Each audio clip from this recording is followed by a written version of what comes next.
জন্য একটু ব্যবস্থা স্যারের সাথে কথা বলে স্যার যেভাবে ইনস্ট্রাকশন দেন এইভাবে এই অনুসারে আচ্ছা ডিডি আছে, ডিডি সাহেবও চাইতে পারে উৎপাদন কমে যাবে, জেলাতে লক্ষ্যমাত্রা সেটা কমে যাবে। এখানে প্রায় 200 কোটি টাকার ধান উৎপাদন ব্যাহত হবে, আমাকে ডিডি সাহেব নিজেই মিডিয়ায় বলছেন, বুঝছেন। এখানে যদি কাগজে ভ্রমণ না হয়, এখানে উপপ্রকৌশলী যিনি আছেন সেই মূলত তিনি দীর্ঘদিন ধরে এখানে আছেন। সিন্ডিকেট আপনার সিরিয়াতে এখানে সব আসছে, লেখা আসছে স্মারকলিপিতে সব আসছে। আমরা চাই এদিকে উনি দীর্ঘদিন 10 বছর ধরে এখানে আছে, 10 বছর ধরে কিভাবে এটা সিন্ডিকেটই করছে। ওনার অবসান আমরা চাই, আপনারা ওনার অবসান করবেন, নতুন উপপ্রকৌশলী এখানে নিয়োগ দিবেন। এখানে কি আর আমাদের এখানে দান বেসাইরে একটা সিন্ডিকেট আছে যেখানে বাইরে ডিস্ট্রিক্টে দান 1300-1400 মন, আমরা এনে 1000 মন। যতটুকু আনা সম্ভব আমি এখন এটার আলোকে আমি কি তাকে কিভাবে করব? আমরা আলাদা আলাদা আপনি যে কথাটা এখন বললেন, আমি তো এখন তো তার বিরুদ্ধে আমার অ্যাকশন দিতে হবে।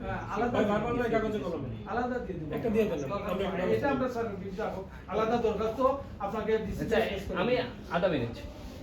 এই এলাকায় আমাদের জন্ম, ছোটবেলা থেকে আমাদের কৃষির উপর ডিপেন্ড, সম্পূর্ণ একটা আর্টিফিশিয়াল, কৃত্রিম এই সংকটটা। আমরা গরু এবং এখন আমরা কৃষির উপর ডিপেন্ড, সম্পূর্ণ আর্টিফিশিয়াল বিষয়টা, যেটা হলো কি মনুষ্যের প্রকল্প। আমাদের প্রশ্ন হলে সেটা আমাদের প্রয়োজন আছে কি না। কৃষি কাজের জন্য, কৃষি উৎপাদনের জন্য মনুষ্যের প্রকল্প করা হয়েছে, ডাবল উৎপাদন হবে, 3টা সিজন হবে। কারণ আমরা একটা সিজনে করতে পারতেছি না, মানে বৃহত্তর এলাকা জুড়ে একটা এলাকা হচ্ছে আর বৃহত্তর এলাকা হচ্ছে না। কিন্তু এই যে পানির সংকটটা সম্পূর্ণ পরিকল্পিত আর্টিফিশিয়াল, আচ্ছা ঠিক আছে। এবং এই প্রকল্পই দেয় সম্পূর্ণ। আমি তো বললাম আপনাকে যে আমি এখনই স্যার ঢাকায় আছি, কথা বলে যদি ফিজিক্যালি যেতে হয় তিনি যদি মজা আছেন আর ওনার উপরে বিদ্যুৎ সহ আমরা ওনাকে নিয়ে যাবেন। আমি যাব।